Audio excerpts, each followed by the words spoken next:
ભાઈ ભાઈ મનસુખ બાપા જૂની પેઢીના કલાકાર છે અને નવી પેઢીને સાચવીને બેઠા. હા એટલે જોરદાર તાળીઓથી વધાવો ભાઈ ભાઈ.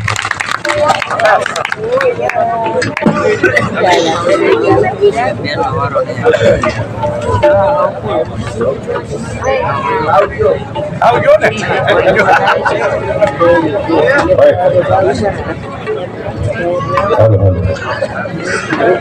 હેલો હેલો એ ભાઈ લઈ ગયો પૈસા લઈ ગયો ભાઈ.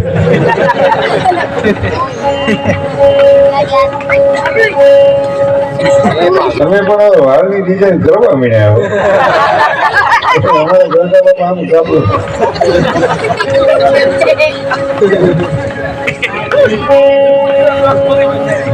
જય હો.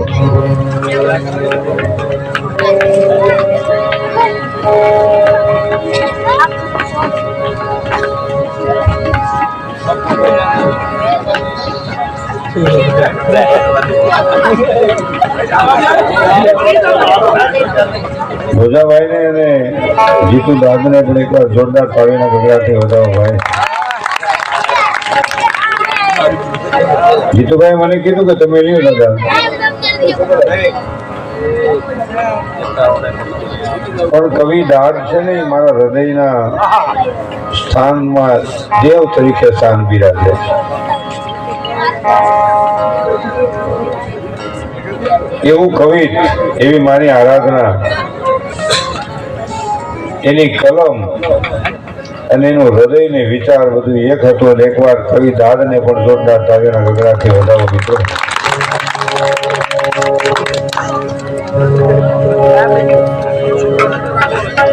બસ એટલા ભલે પીડા એ પાછા બીજા રાઉન્ડમાં છોકરા છે પાણી આવે પણ એ તો ગાવાનું દૂધ ખાતું એટલે પાણી આવે હોય ને. ડોબામાં દાવ નહીં થાય.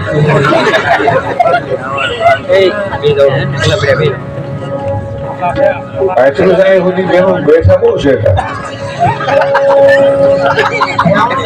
થોડાક નજીક વી આવો ને કે ના પાડે, થોડાક એટલે વી આવો. અરે એ તો ઉભા થઈ જાય, વાંચી ઉભા થઈ થોડાક થઈ જાય. એટલે વી આવો મારી બેનું. એ માતાજી વી આવો અહીં એટલે વી આવો થોડાક આમ શેતા લીધું પણ થોડાક આની કરતા આવો. પણ આપણે મર્યાદા રાખવી પણ આની કરતા આવો થોડાક આવો. એટલે બધે શેઠું થોડું આ શેઠા રાખી તો ફીડાનું માપ નથી રહ્યું. થોડાક આની કરી આવો ઉભા થઈ જાઓ બેઠાડીમાં આવી ગયા બેનો ભાગોમાં આવો એટલે હજી હાલે આવો તમે થોડાક હાલે આવો બસ. મોઢું ન દેખાય આપણું આ કલાકારનું આ તેલ છે ને પ્રકાશ આમ ખેડથી જોયે તો કોક બોલે છે. બસ મારી બહેનો, મારી માવડીઓ, મારી દીકરીઓ ને આવી આવો. એ ખાલી જગ્યા પૂરી ગયો. હાલો ને મારે માનસાની એક જ દિવાલ છે. અમે હાઈડે નાના મોટા રહ્યા છીએ.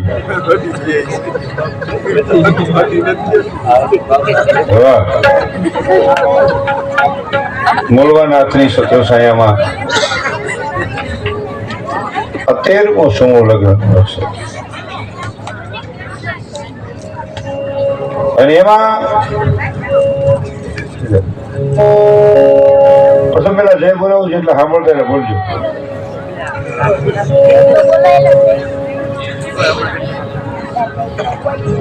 બોલો રામચંદ્ર ભગવાન કી દ્વારિકાધીશની માત પિતાની ભગવાનાથની જગતનું દેવાની કુળદેવી મહારાજની રામદેવીર મહારાજની ભારત મહારાજની ગૌ મહારાજની પાર્વતી બદે હર હર મહાદેવ. જાણવું હોય ભાઈ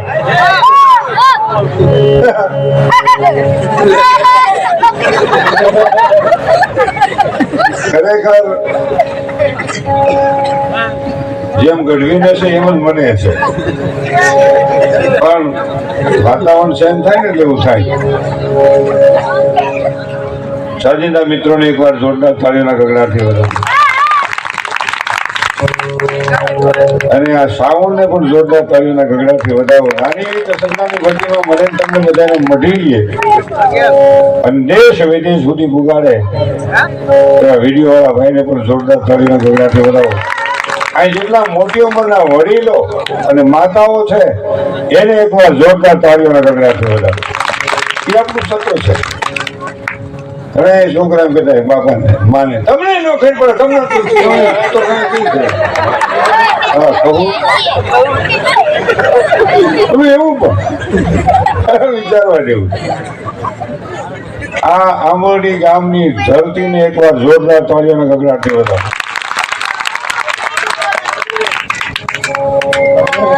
ગઢવી એક આખું ગામ એક ભાણે, અને અહીં કોઈ કેપ્ટન્સના માળા નથી રખવામાં આવતા. પીરહવા વાળા આખું ગામના યુવાનો છે એને એકવાર જોરદાર તાળીઓના ગગડાથી વધાવો. મૂળવાનાથ પાસે મારી પ્રાર્થના છે, હે મૂળવાનાથ, આ આંબોડીની એકતા કાયમને માટે આમનમ અવિચળ રાખજે એવી તારા ચરણમાં અમારી પ્રાર્થના. નથી બનાવતો એક ખીલા ખોટતો ને બીજો કાઢતો કાઢી નાખે, કપડી નો હોય. તમામ સમાજના વહાલા સ્વજનોને વંદન છે. આ જેટલા સ્વયંસેવકો તરીકે સેવા કરે છે ને એને જોરદાર તાળીઓના ગગડાથી વધાવો. પછી બેન હોય, ભાઈ હોય, વ્રત હોય કે માં હોય. અને આ ભગત પરિવારને એકવાર જોરદાર તાળીઓના ગગડાથી વધાવો. કે જ્યાં અખંડ રોટી હાલે છે. નથી જતી આવતું નું આવે તો માસી નું આવ્યું હોય ને ઘીરે 11 વાગે આવે ને ફોન ઘીરે વિના આવ્યો તરત જ ગયા કોણ છે મારી માસી નો શું છે જમવાનું 18 નો હોય. તમે બધા આબરૂની વાતો કરો છો ને પણ આ શક્તિઓ બેઠી છે ને એના હિસાબે હા ને કે ઘીરે ન લઈ જવાય. કેવું પડે માલધારી સાબો હાથે ઘીરે લઈ જાય પીડા થાય. એટલે જે ઘરમાં જે પરિવારમાં જે સમાજમાં જ્યાં સ્ત્રીનું સન્માન નથી, જ્યાં શક્તિનો વાસ નથી, શિવ અને શક્તિથી જગતનું સર્જન હોય છે. એટલે એકવાર બેન દીકરીઓને જોરદાર તાળીઓના ગગડાથી વધાવીએ. પાણી પી લે મનસુખ.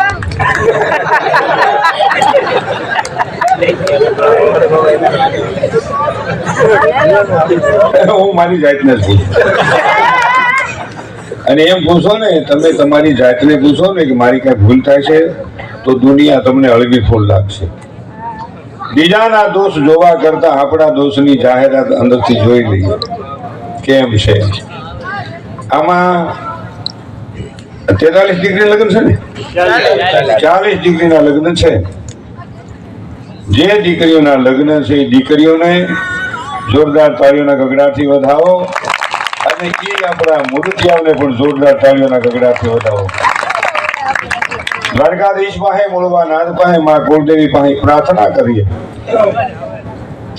કે આ 40 દંપતી પગલા પ્રભુતામાં માંડે છે એનું જીવન કાયમને માટે સુખી રાખજે, અવિચળ રાખજે અને ખૂબ તંદુરસ્ત રાખજે અને ખૂબ એના વૃદ્ધ મા બાપની સેવા કરે એવો ભાવ એના હૃદયમાં કાયમ ટકી રહે એવી રાખવાની જરૂર છે. અત્યારે એ મોટો પ્રશ્ન છે. તમારે તો વાંધો નથી, અમારે તો બહુ પીડા થઈ. મારી દીકરી કામ નહીં કરતી, બેઠી બેઠી કામ તો માંદી પડશે.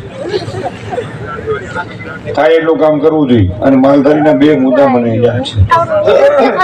આ થોડું કલાક થાય છે. હવે જ્ઞાતિવાદના વાળામાં આપણે બહુ ફસાતા થઈ છે. રાષ્ટ્રવાદી બનીએ, જે જ્ઞાતિમાં જન્માય એનું કાયમ ગૌરવ રાખીએ, પણ સાથોસાથી ગૌરવ રાખીએ કે હું ભારત માતાનો સંતાન બોલું છું, હું આ દેશનો સંતાન બોલું છું, ભારત માતાનો સંતાન બોલું છું.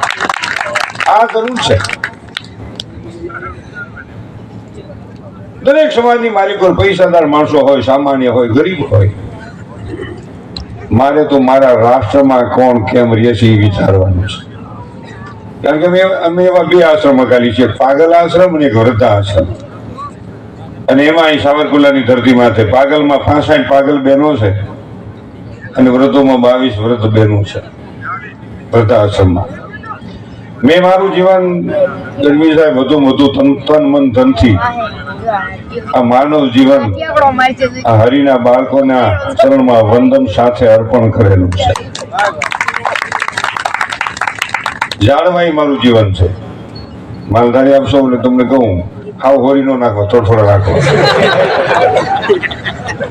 અમારી ખાસ વિનંતી છે, જેટલો ઓક્સિજન આપણે વાપર્યો છે ને એટલો ઈશ્વરને આપીને જઈએ.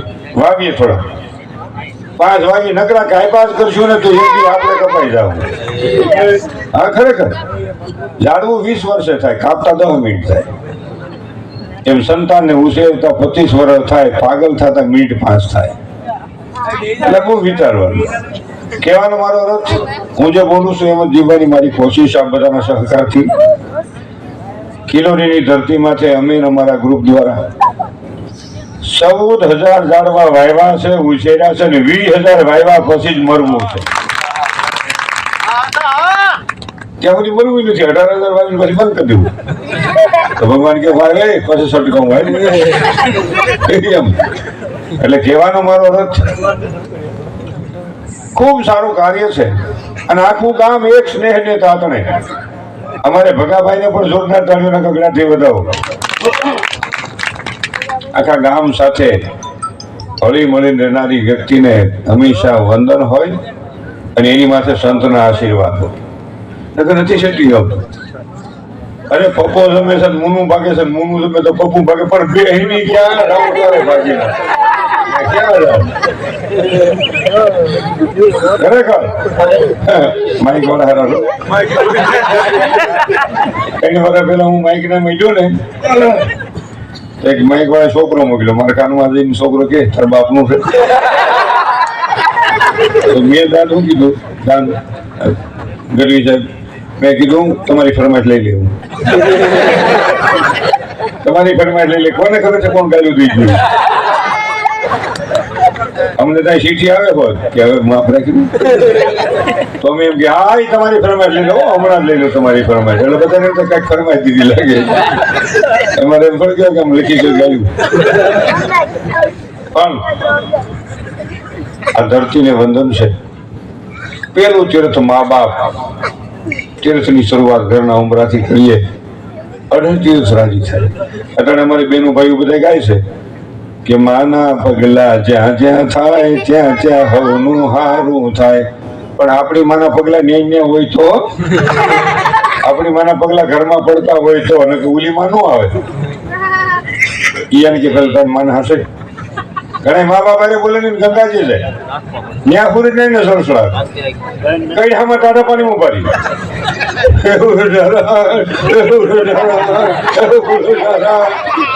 ઘીરે તા કપલી બા બાપુજી ને બા એક જણો મને કહેતો હતો કપલી નું સારા કામમાં પહોંચે નો બીજા 9 દિવસ અવળા કપલી ગયો નથી જવું પૂછે નો બીજા 9 દિવસ અવળા કપલી એ દુર્યોધન ના વિચાર અમુક 3 હતા ને કપલી નો ભેગો રાખો તો નડે નો કરતો તો ને બેહો ભાઈ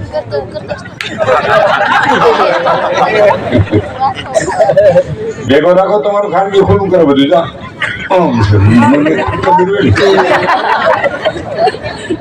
બંધો નથી તમે જોજો પૂરું ન થાય તું કાલ દિન વાત કેતું હાલે એ સપોની ના વિચાર કવરો ભેગો રાખ્યો તો ખવરો કઢ્યું નહીં પાંડવે નહોતો રાખ્યો તો હિમાલય સુધી કુગાડી ઝીણી ઝીણી કરીને જાડી થઈ ગઈ જિંદગીમાં જુગાર નહીં રમશો બધા બેઠા છો કહું જોકે તમે તો લગભગ ન રમતા હો એ તો આઈટમ ભેગું જયારે ક્યાંક બેઠા